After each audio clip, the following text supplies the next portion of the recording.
Good morning to all students. Last day we have discussed land utilization. And some points we have discussed in last day. Land use pattern in India. First of all, we have to understand land use pattern depend on which thing? Land use pattern depend on two things. Number one, physical factor, and number two, human factors. In physical factor, what kinds of things include? In physical factor, topography, climate, and type of soil. And all natural things are included in physical factors. But in human factor, what kinds of things are included? In human factor, density of population जो land use pattern को define करता है. Density of population, what type of technologies are found on that place, cultural and traditional background of that place. Next, total geographical area of our country is 3.28 million square kilometer. But we are able to use total area of our land? No, we only use 93% of the total geographical areas of our country, because some part of our land we are unable to utilize, because some part of our land under occupy of China, under occupy of Pakistan. Due to that reason, some part of that region is uneven, so we are unable to use that land. इसमें कह रहा है कि केवल इतना part 93% part जो है geographical area का हम केवल यूज कर पाते हैं. जैसे north east except Assam, north east में असम को छोड़ करके हम उसके फुली पार्ट को यूज नहीं कर पाते हैं. Has not been done fully. केवल असम के ही पार्ट को हम यूज कर पाते हैं. Moreover some area Jammu and Kashmir occupied by Pakistan and China. Next, pie chart में बतला रहा है कि फॉरेस्ट एरिया कितना है, बैरन एंड अनकल्चर वेस्टलैंड. तो पाई चार्ट में परसेंटेज बतला रहा है कि कितना परसेंट एरिया किसके अंडर में ऑक्युपाई है.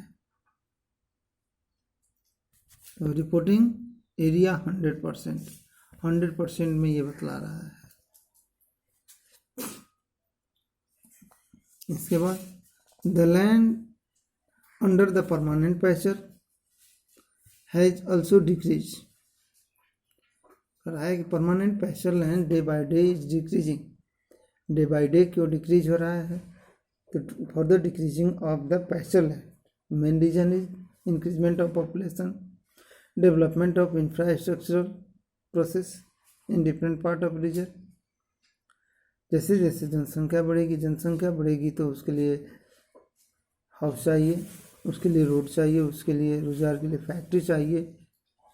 Other kinds of manufacturing process will be run on that place, and that place would be occupied by the infrastructural process.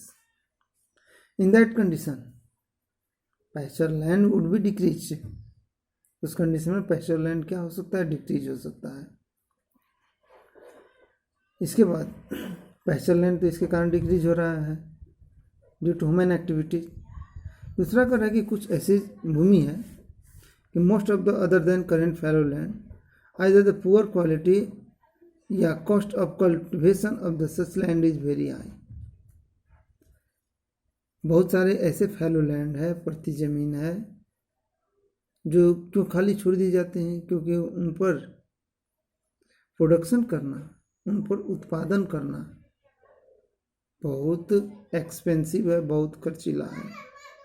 उन पर उत्पादन करना बहुत ज़्यादा खर्चीला है, जिसके कारण that land left fallow for some year, for some season.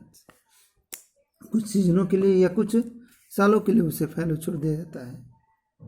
कुछ ऐसी ज़मीन है कि large amount of fertilizers are required, in that condition that land would be able to produce food grains. Some lands are able to produce food grains by the giving a large amount of water.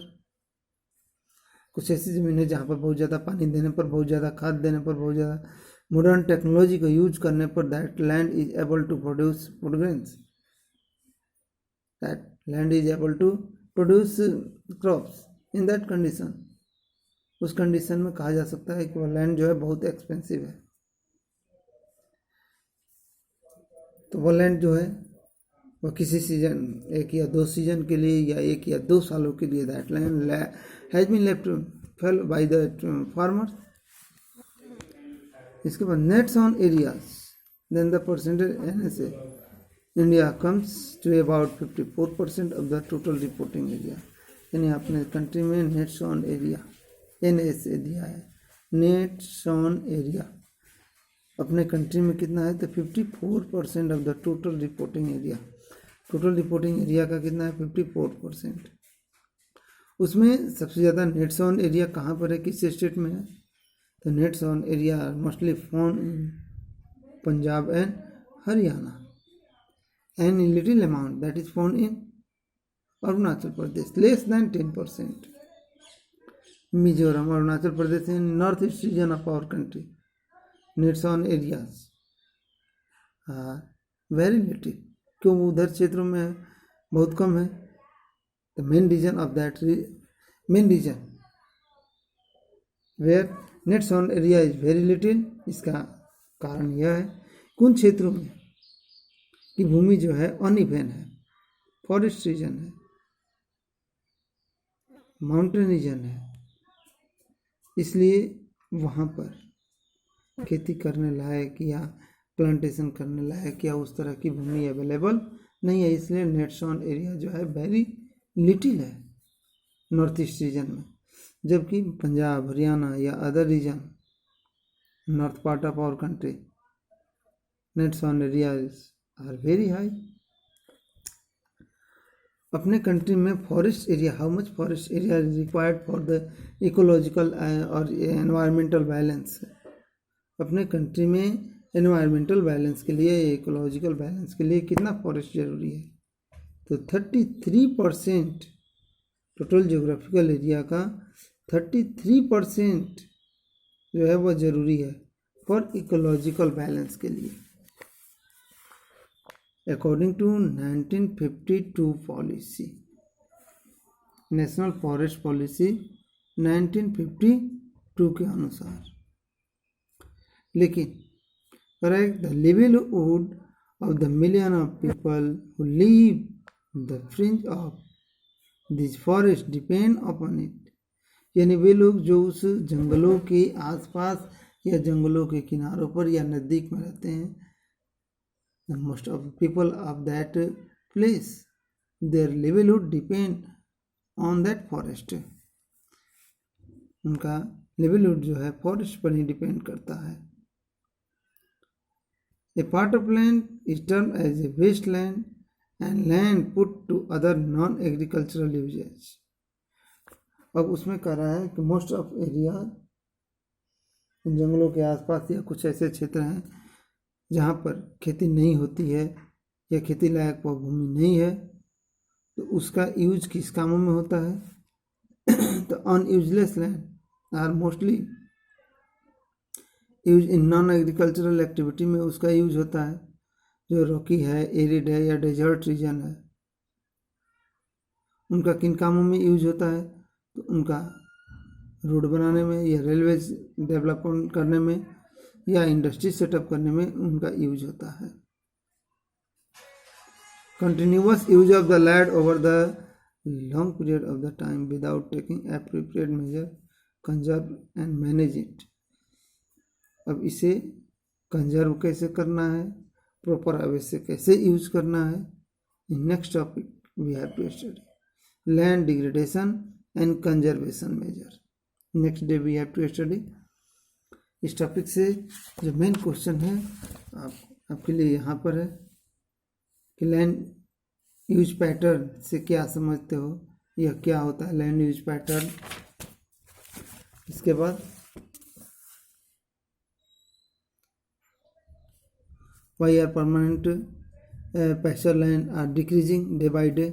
Permanent pasture land day by day क्यों decrease हो रहा है। Number 1 question में, 1 number के question में कितना geographical क्या कहते हैं फॉरेस्ट रीजन कितना रिक्वायर्ड है of the total geographical area का अपने कंट्री में। नॉन एग्रीकल्चरल यूजेज में किस तरह के लैंड को यूज किया जाता है, ये 1 नंबर का। अब नेक्स्ट 5 नंबर का क्वेश्चन यहाँ से इंक्लूड होगा। Okay, thanks.